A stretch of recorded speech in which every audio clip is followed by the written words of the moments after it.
And when they find 1,000 bottles of baby oil and 500 dildos, there's some suspect activity happening, Pierce. It's like you pass by the door and see a party in an apartment, you go in, you have a drink, and then you go home and realize Jeffrey Dahmer was eating and killing people. Some women went there thinking, oh, we're gonna have a freak off. What if one of the biggest secrets in the music industry wasn't just a rumor, but was recorded by Prince himself before he died? What if the man who fought record labels, who guarded his privacy with obsession, had seen something too dark to ignore and left behind proof? Now that recording is at the center of one of the biggest celebrity trials in decades, because this isn't just about Diddy anymore. It's about power, manipulation, and a culture of silence that may finally be breaking. Diddy's private parties were never ordinary. They were A-list events, often at luxury mansions, including one in particular that set everything in motion, Prince's own estate. But unlike other celebrity functions, these weren't social gatherings. Phones were banned, security wasn't allowed. You didn't bring your manager, your entourage, or even your assistant. You entered alone. I've had my experience. Okay. I'm good. Really? There was nothing there for what? So like some Diddy type shit? Diddy white parties weren't the Diddy. I'm afraid to even. We ain't talking about no white party. You're afraid to acknowledge you've been to the Diddy parties. No, I'm not afraid of it. I've been to the Diddy white parties. I've been to Diddy's birthday parties. I wasn't at Diddy after dark. I was at people the act party. like I'm crazy when I say, I would have gone to the Diddy party. Because number one, up until a couple months ago, it did not have this reputation that there was all this seedy stuff happening. No. Everybody. It always had the reputation. See, when you go to Diddy's party, well, let me say this. Maybe there's different access. I'm in the backyard. I don't go in the house. Right. Wait, what have you always heard me say? What? We don't leave the backyard. Yeah, stay in the backyard. We don't go in the house. And once you did, what happened inside stayed inside, at least until now. Prince was notoriously private. He didn't just love control, he lived by it. And sources close to the late legend claim he had his mansion outfitted with surveillance, hidden cameras and light fixtures, mics and furniture, not for ego, for protection. Because Prince wasn't just a host, he was a witness. And according to rumor, he recorded everything that happened at those parties. Now, I had a friend who told me years ago, like 3 years ago, we were literally having dinner in New York, and he goes, hey man, because he used to be a Sean John model. And I got a call that Puff wanted me to come over. This is all allegedly. He says 3 years ago, wanted me to come over, pull up. I pulled up, and he wanted me to like play with Cassie's pussy and this, and this. And he would sit there and film it, and he was playing with himself. And in my mind, you know what I said? You're a clout chasing, lying, manipulative. Oh my God, I can't trust. I literally stopped hanging out with him. Believe all victims. No, I literally.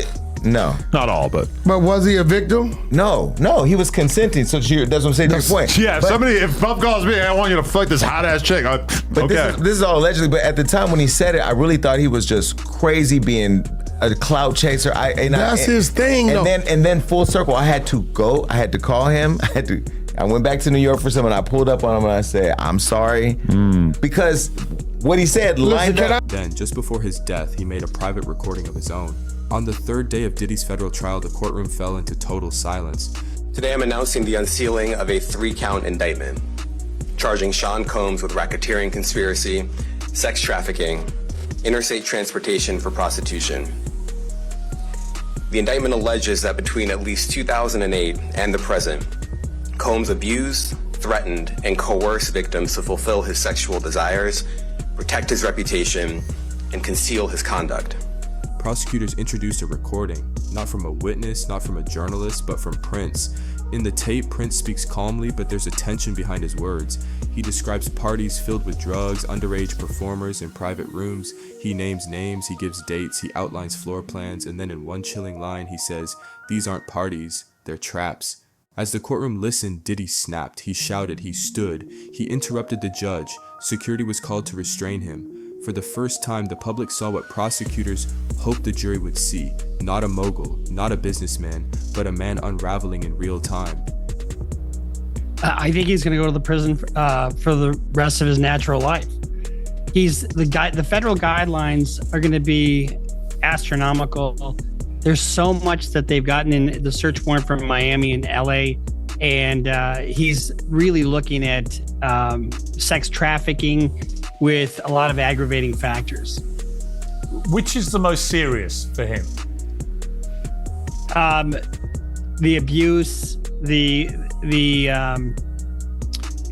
The RICO encompasses all the other statutes. So it's the sex trafficking and then all the other enhancements with that. So guidelines, he's probably looking at it in excess of 300 months. Those are just the guidelines. And then came the most disturbing part, because Prince didn't just describe the events, he claimed he warned Diddy, that he told him it needed to stop, and that Diddy laughed in his face. The recording goes on to describe a system of hush money, NDAs, and secret footage used as leverage. Prince says he saved everything on hard drives, and he gave copies to 3 trusted people in case anything ever happened to him. Then, right before the tape ends, Prince leaves a final message. If something happens to me, make sure this gets to the right people. This isn't just about protecting myself, it's about protecting the ones who never got to speak. The first person to break that silence? Cassie. Her lawsuit mirrored everything Prince described. She claimed Diddy's staff organized the abuse, setting up rooms, sourcing substances, and covering it up when things went too far. Luxury gifts were handed out to silence victims, and once her story broke, others followed. What started with one voice became a chorus. Listen, can I ask you a question? This is real shit. Because that's the exact shit from her lawsuit, yeah. Right. Adam, this is, I mean, actually, both of y'all, I think y'all, like, everybody has their thing. Whatever it is. If Diddy's thing is to get willing participants to fuck his girl or whoever it may be while he watches, that's his thing. And it's not. You can have your personal opinion about it. There's other people out there that's their thing. You have your thing, right? You do porn, that's your thing, right? So I don't look at Diddy like, I don't say he's a weirdo, right? Well, it's all the other stuff that makes him a weirdo, yeah, right? I will say the overly abusive shit. Yeah, long as they're of age and they're willing. Yeah. I don't care. When it comes to the abuse, that shit that I saw was kind of crazy. But the most ironic detail, that now infamous white party Diddy hosted, it was held at Prince's house. People that want to His own participate. white party was at Prince's house. This is how like deep the shit going. People that want to participate.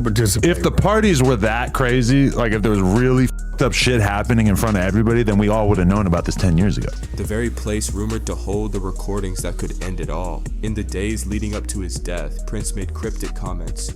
On social media, he posted, "Just when you thought you were safe." And after a surprise hospital visit, he told a crowd, "Wait a few days before you waste your prayers." His sister later said he began preparing her emotionally years in advance, like he knew what was coming. Was it paranoia, or did Prince see the storm coming? And if he did, then this trial isn't just about one man, it's about a system, because no one becomes that powerful alone. Oh, absolutely. But I'm never satisfied with just one person going down. It's like the whole Epstein thing. We don't actually know anyone who was associated with Epstein, who went to his nonce island, who really got involved in the criminal activity. And I think to be P. Diddy, to do the things that he's being accused of, you have to have a whole team around you. It's an infrastructure, basically. And I just really despise the fact that he's probably going to be the only one that's going to be taken down. He didn't get that powerful just by being by himself. And if investigators find more tapes in that vault, if more names come out, then we might be looking at something far bigger than even Diddy. So the question now isn't whether Diddy will go down, it's how many people he might take with him. And if Prince really left behind the truth, then this is just the beginning. This story is still unfolding and we're going to follow every step of it. So if you want the real updates without the filter like this video, subscribe to the channel and turn on notifications, because when the next name drops, you'll want to be here to hear it first.